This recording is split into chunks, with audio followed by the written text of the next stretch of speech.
For 1,000 years, kings and queens of Europe had absolute power. But absolute power corrupts absolutely. Greed, revenge, sex, madness, witchcraft, murder. Every monarch had their royal secrets.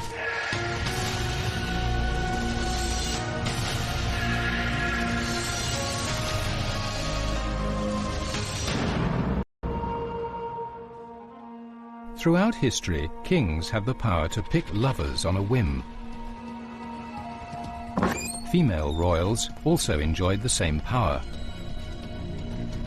But unfortunately for their men, Russian Tsarina Catherine the Great and French Queen Marguerite of Valois both bestowed upon their lovers the kiss of death.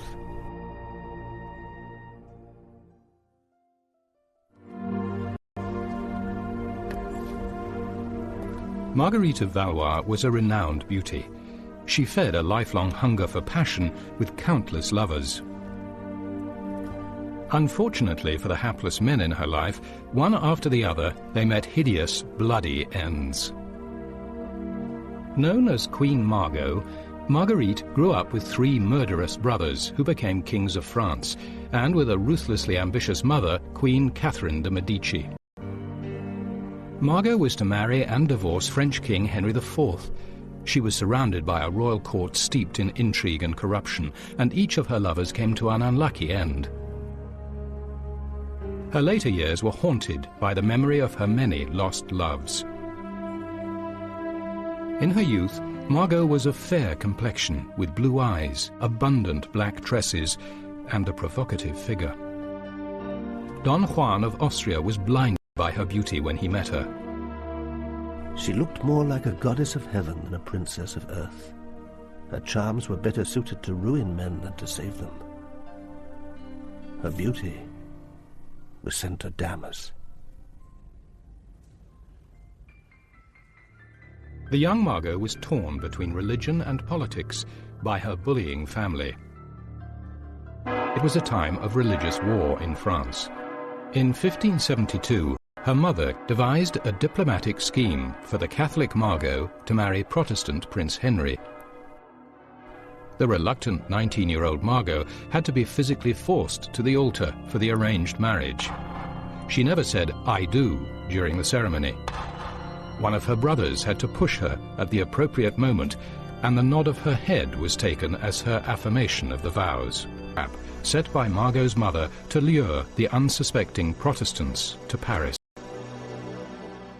6 days after the wedding, the religious bloodbath of St. Bartholomew's Eve erupted as Catholics turned in hatred against their Protestant enemy. Thousands of Protestants were cut down in the streets and slaughtered in their homes. Margot bravely sheltered her new Protestant husband, who would otherwise have been hacked to pieces by the angry Catholic mob. Despite this, Margot's marriage to Prince Henry was godless from the start. But Margot and Henry stayed married for political reasons, and although they lived apart, they became close friends and allies for the rest of their lives. Shortly after her wedding, Margot took the first of her many lovers. Boniface de la Mole was a dashing figure, the best dancer at court, and an incurable ladies' man. The charming La Mole became hopelessly infatuated with Margot. The love affair didn't last long. A wax effigy was found in his room, and he was accused of plotting to kill Margot's brother, King Charles IX, by witchcraft. Margot's mother, Catherine, ordered him executed. Imprisoned here in the Conciergerie in Paris, La Mole was first horrifically tortured with the boot, a device that crushed every bone in the foot.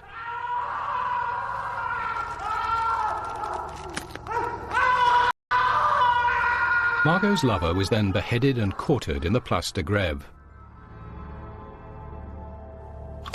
Legend has it he asked the crowd at the scaffold to tell Margot his last thoughts were of her. For her part, Margot made a point of publicly wearing mourning for him.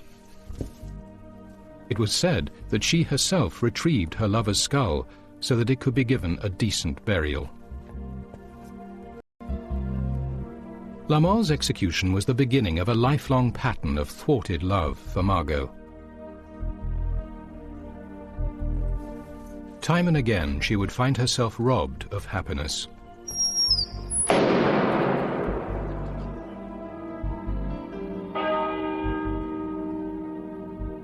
Margot's brother Charles IX died soon afterwards, to be succeeded by her next brother Henry III. He was to brutally bully and rule her life for years. When she took a new lover, Margot's reputation as a loose woman was confirmed. Rumours circulated at court that she had been found in a compromising position with a young noble, Jacques de Harlay, and it was even said that she had an affair with a Duke d'Alençon, her youngest. The vicious court gossip swirling around his sister, Margot's brother King Henry decided to discipline his errant sister. Henry asked Margot to be his hostess at a ball held in the Louvre. At the height of the party, he falsely accused her of having a child by de Harlay. The king went on to list all her liaisons in intimate detail and ordered her to deliver the court from her contagious presence. Jacques de Harlay prudently decided a relationship with Margot was too dangerous and deserted her. Early the next morning, disgraced and furious, Margot fled Paris into exile. Even as she was making her escape, she was followed and humiliated by a group of men sent by her brother the king. Margot settled in a fortress in the Auvergne region of France, where she had her own bodyguards and considered herself in a state of war with her brother Henry III. Margot's jinx in love followed her. She fell seriously ill and was nursed back from the brink of death by the son of the local apothecary. He fell hopelessly in love with her. But one of Margot's bodyguards was desperately in love with her too.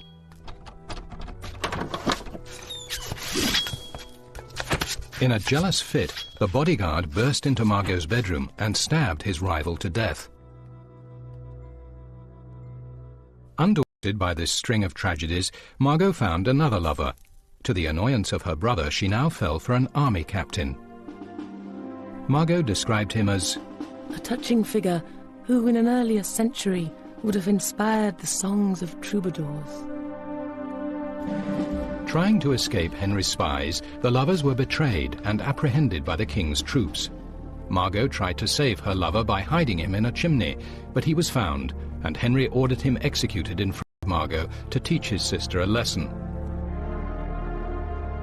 Kissing a fragment of one of Margot's blue velvet gowns, the unfortunate young man was strung upside down until his head filled with blood. Still breathing, he was then dropped headfirst into an open grave and buried alive.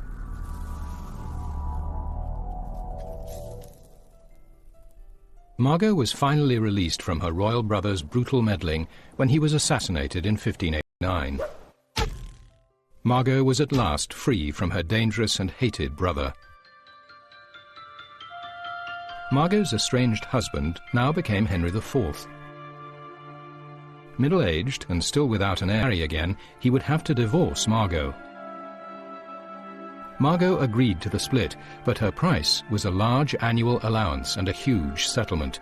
The divorce made Margot a rich woman. Now known as the Pearl of France, Margot continued to look for love. Still seeking virility, she democratically chose her lovers from all walks of life. There was a cathedral choir tenor, the son of a local carpenter, a shepherd, a valet de chambre, and even a strolling musician. Margot eventually persuaded King Henry to let her leave the provinces and return to Paris, but she was a parody of her former self. Now, in her 50s, Margot still insisted on dressing in the style and fashions of her youth.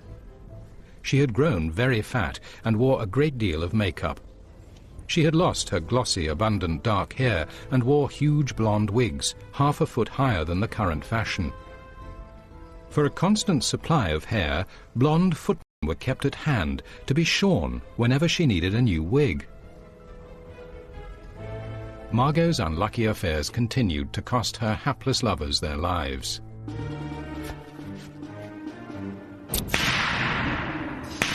She took two lovers at once, a 20-year-old named Saint-Julien and an 18-year-old called Vermont. They were rivals. Vermont murdered Saint-Julien, shooting him through the head in front of Margot as they were returning from Mass. Margot was so incensed she insisted Vermont be hanged on the spot and offered to donate her garters for the purpose. He was hanged the next day outside her home. Margot was so distressed she moved to a new home opposite the Louvre, where she lived with her lovers, holding raucous nightly banquets. She became popularly known as Queen Venus. Her ex-husband King Henry begged her to stop carousing and act her age. A Jesuit preacher denounced Margot's licentiousness from the pulpit of Notre Dame Cathedral, complaining that her habit of displaying her ample bosom had been adopted by the impressionable young girls of Paris. Stories about her abounded, that she was so obese she couldn't get through doors, that she had emergency wigs under the folds of her huge skirts in case of accidents, that she kept little scented bags under her girdle containing the embalmed hearts of all her dead lovers. Despite a lifetime of dangerous liaisons, Margot outlived her entire family. She ended her days attended by her young lovers and died peacefully just before her 62nd birthday in 1615. Her body was laid to rest in the Cathedral of Saint-Denis. When the tombs of her mother and father were later transferred to another church, Margot's remains mysteriously disappeared. To this day, they have never been found.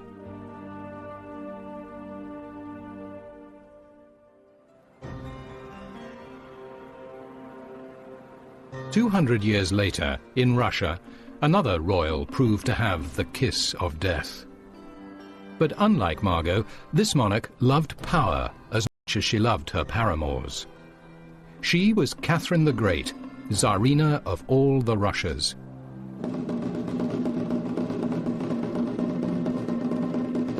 The year was 1745, and Catherine was married to Peter III, heir to the Russian throne.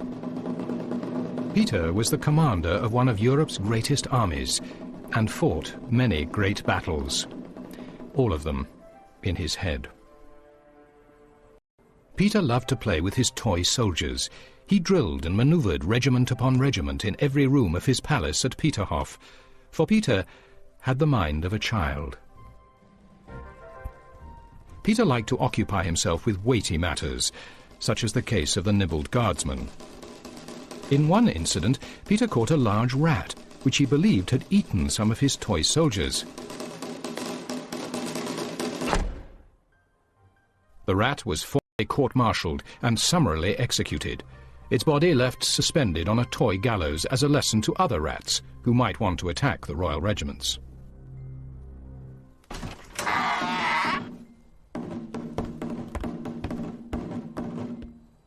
Under the circumstances, Catherine's marriage to Peter was not a happy union. Catherine once remarked that, "To read the dullest book was a pleasure when Peter walked into the room." the couple's bedroom was not a place for love, but a stage for Peter's toy army. The childlike Peter neglected his young wife, who remained a virgin for years after their marriage. The weak, unstable Tsar was completely under the control of his aunt, the Empress Elizabeth. And Peter had failed in his main duty, to sire an heir. With no interest in having sex with Catherine, the chance of fulfilling his task was remote. The Empress Elizabeth suggested fade into the background after the birth, allowing Peter to take the credit. At a masked ball in the autumn of 1753, Catherine met Sergei Salchukov, a dashing young officer in the Imperial Guard. Catherine was still a shy, unhappily married virgin. Sergei was married to a dull lady-in-waiting who knitted sweaters for Catherine's pet poodle.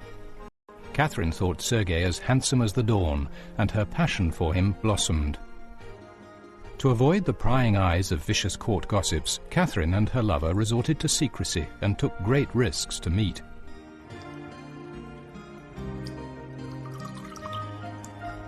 Catherine's sanctuary from her bizarre husband was in her beloved Sergei's arms.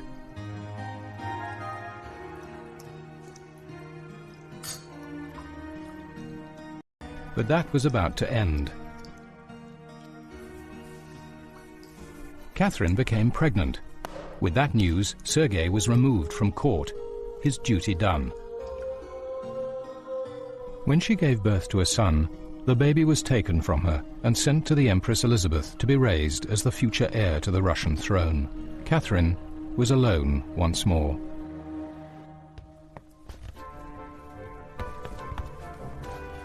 After her affair with Sergei, it was clear to Catherine that she could never return to her old celibate life. Consequently, one half of the road to temptation was already covered, and it's only human in such situations that one should not be left halfway. Catherine soon took another lover, Grigory Grigorievich Orlov. Dashing, dangerous and exciting, he was notorious for his wild lifestyle. Catherine could not resist him. She grew to enjoy the danger of their secret liaisons, even disguising herself and slipping past palace guards to make each secret rendezvous.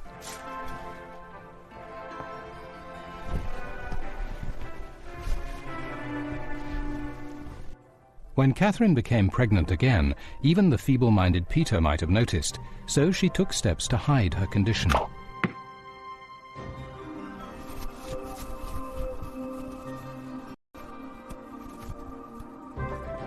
Her pregnancy was disguised under large hooped skirts.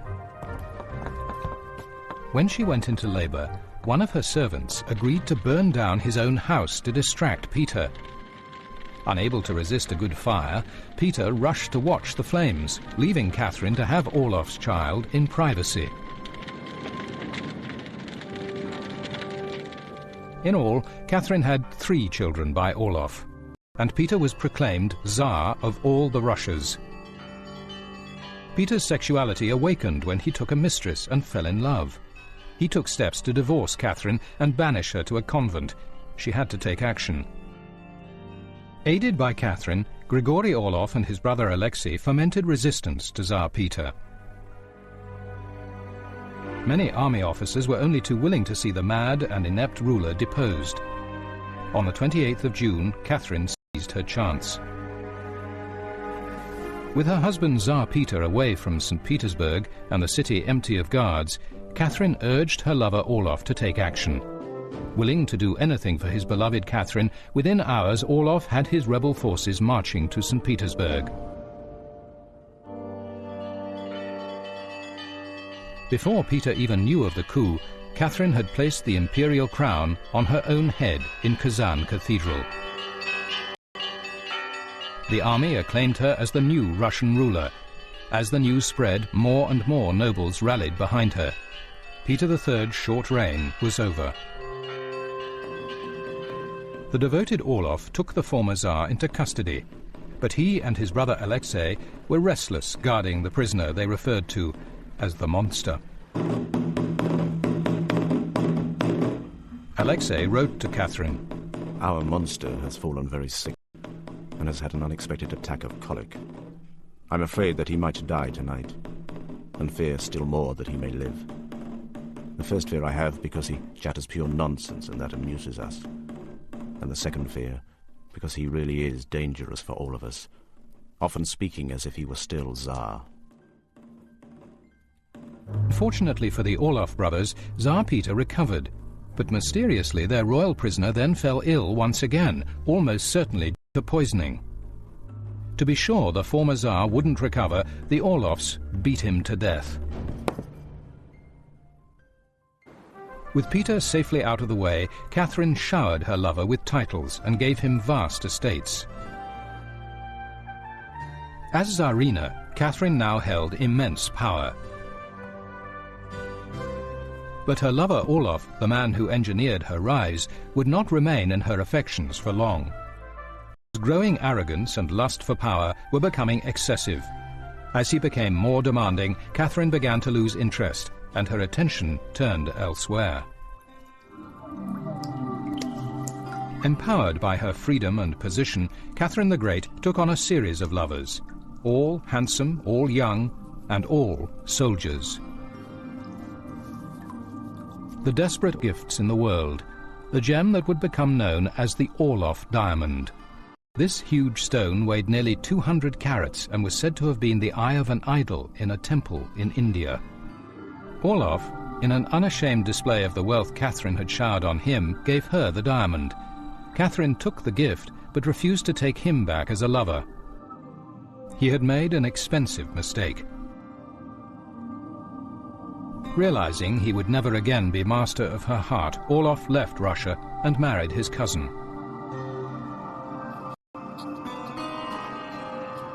Grigory Orloff died in 1783. In the end, he went insane, obsessed and haunted by the part he played in the murder of Tsar Peter.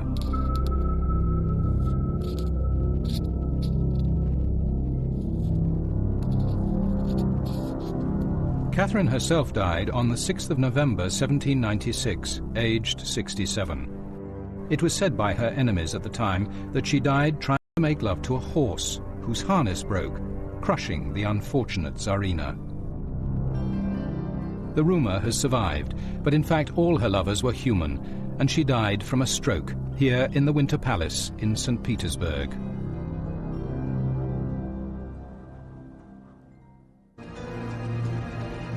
Catherine the Great used her passions to secure a throne. Queen Margot bedded any man she wanted. Both loved an army of unlucky men who unwittingly suffered the kiss of death.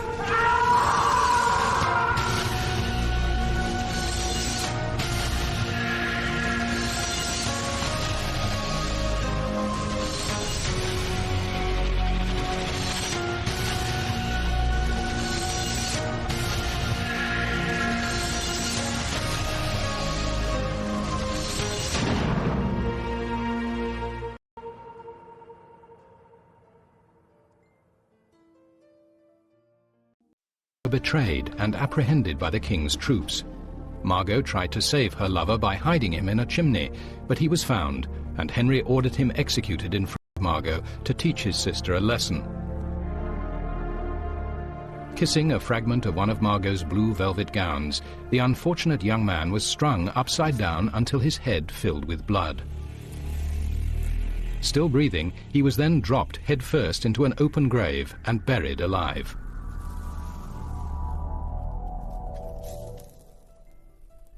Margot was finally released from her royal brother's brutal meddling when he was assassinated in 1589. Margot was at last free from her dangerous and hated brother. Margot's estranged husband now became Henry IV. Middle-aged and still without an heir again, he would have to divorce Margot.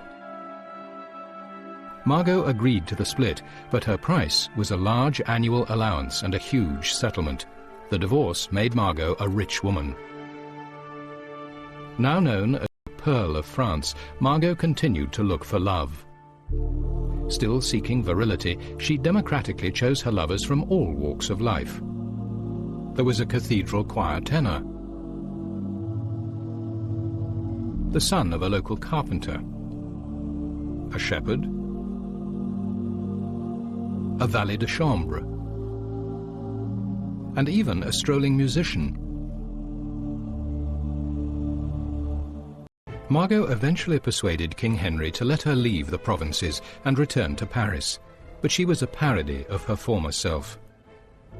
Now in her 50s, Margot still insisted